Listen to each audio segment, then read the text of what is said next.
Israel और Hamas की इस जंग में एक ऐसे शख्स को पूरी दुनिया और ख़ासकर फ़िलिस्तीन के लोग याद कर रहे होंगे जिनका नाम है Yasser Arafat. Mohammad Abdul Rahman Abdul Rauf Arafat अल कुदवा अल हुसैनी, यानी यासिर अराफात, ये उनका नाम था।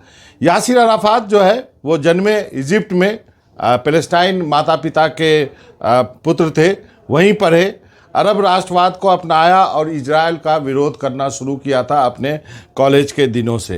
1948 में जब से इजराइल बना उसके विरोध में रहे, उसके विभिन्न संगठनों का अराफात हिस्सा रहे।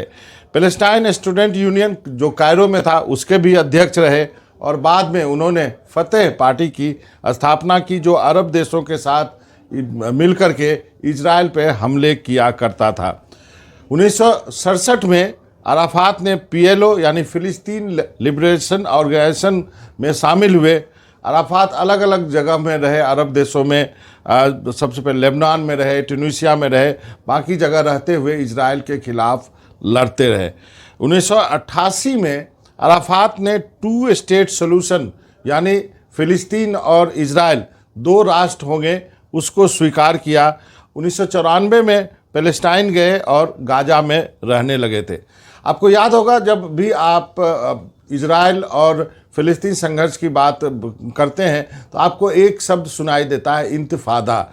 इंतिफादा की शुरुआत भी जो है वो यासिर अराफात ने की थी। उसका काम होता था पत्थर फेंकना, टायर जलाना, और जब ये इंतिफादा ख़त्म हुआ उसके बाद ही हमास का जन्म हुआ। वो भी जो यासिर अराफात ने पीस टॉक किया था इजराइल के साथ, उसके बाद तो 2-3 बहुत महत्वपूर्ण जो है चीज़ें हुई है यासिर अराफात के कार्यकाल में इजराइल और फ़िलिस्तीन के बीच इस संघर्ष को ख़त्म करने के लिए। और सबसे बड़ा है ओस्लो एकॉर्ड जो कि 1990 में हुआ। जब हुआ कि 1990 की शुरुआत में, उसके बाद यासिर अराफात और इजराइल के बीच में गुप्त वार्ताओं का दौर चला जो कि 1993 में ओस्लो एकॉर्ड कहा गया। इसमें फ़िलिस्तीन शासन जो है वेस्ट बैंक और गाजा पट्टी में रहेगा, ये तय हुआ। इजराइल इन जगहों से अपनी कॉलोनी हटाएगा और आगे इसमें निर्माण नहीं करेगा, ये भी इस एकॉर्ड में बोला गया था। फ़िलिस्तीन अपनी पुलिस फोर्स का निर्माण करेगा। शिक्षा, संस्कृति, पर्यटन, सोशल वेलफेयर और टैक्सेशन जैसी चीज़ें फ़िलिस्तीन सरकार के हाथ में रहेगी। अराफात जो है पीएलओ के चेयरमैन बने। उन्होंने इजराइल को मान्यता दी और इजराइल के ये राबीन जो थे, उन्होंने, जो प्राइम मिनिस्टर थे, उन्होंने फ़िलिस्तीन को जो है मान्यता दी। इस एकॉर्ड के चलते ही अराफात, राबीन और जो इजराइल के विदेश मंत्री थे शिमोन पेरेज जो बाद में जाके प्राइम मिनिस्टर बने, उनको नोबेल पीस प्राइज़ भी दिया गया। 1994 के बाद अराफात गाजा सिटी में रहने लगे, गाजा पट्टी में रहने लगे, अपनी सरकार बनाई, प्राइम मिनिस्टर भी बने, प्रेसिडेंट भी बने, कमांडर भी बने।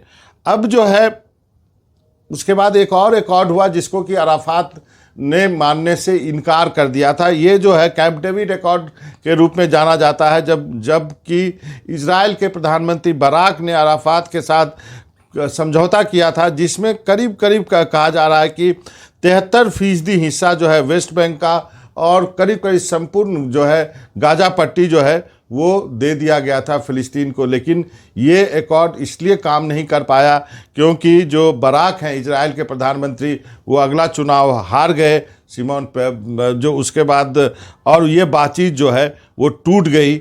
लेकिन जो है अराफात को दुनिया एक याद रखेगी फ़िलिस्तीन के एक ऐसे चेहरे के रूप में जिसने पहली बार फ़िलिस्तीन मुक्ति जो संघर्ष है उसको दुनिया के मैप पे लाए, इजराइल के साथ बैठ के बातचीत की और जो है इजराइल और फ़िलिस्तीन एक सेटलमेंट के रूप में, एक समझौते के रूप में जो है वो एक स्वरूप लिया था। उसके बाद संघर्ष दोनों के बीच होते रहे। दोनों जगहों फ़िलिस्तीन में भी और इजराइल में भी जो दक्षिणपंथी ग्रुप है उनका उदय होता गया और इन समझौतों का जो है वो बार बार उल्लंघन होता रहा।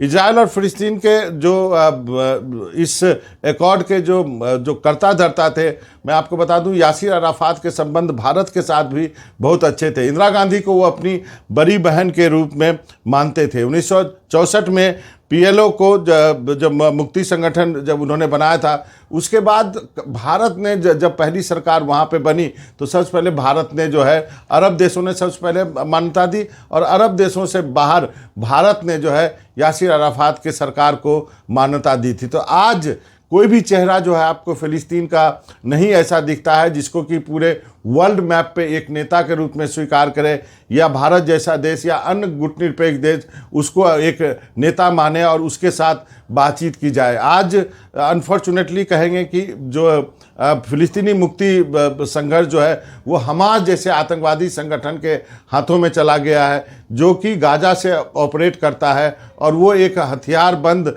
जो है जंग जो है इजराइल के खिलाफ छेड़े हुए है। दूसरा जो एक सेटलमेंट जो वेस्ट बैंक में है फ़िलिस्तीन का, वो अपना एक अलग ढंग से उनका वो विरोध करते हैं, लेकिन कोई भी ऐसा बड़ा नेता जो कि टेबल पर बैठ के इजराइल से बात कर सके आज के दिन फ़िलिस्तीन के तरफ से नहीं देखने को मिलता है। और यही विडंबना जो है फ़िलिस्तीन की है। यही वजह है कि फ़िलिस्तीन के लोग, दुनिया के बाकी देश भी आज यासिर अराफात को बहुत याद कर रहे होंगे, उनके कंट्रीब्यूशन को लेकर के, कि काश आज के दिन यदि यासिर अराफात होते तो शायद इजराइल और हमास के बीच जो ये जंग चल रही है उसका एक शांतिपूर्ण पहल ढूंढने के दिशा में अग्रसर होते।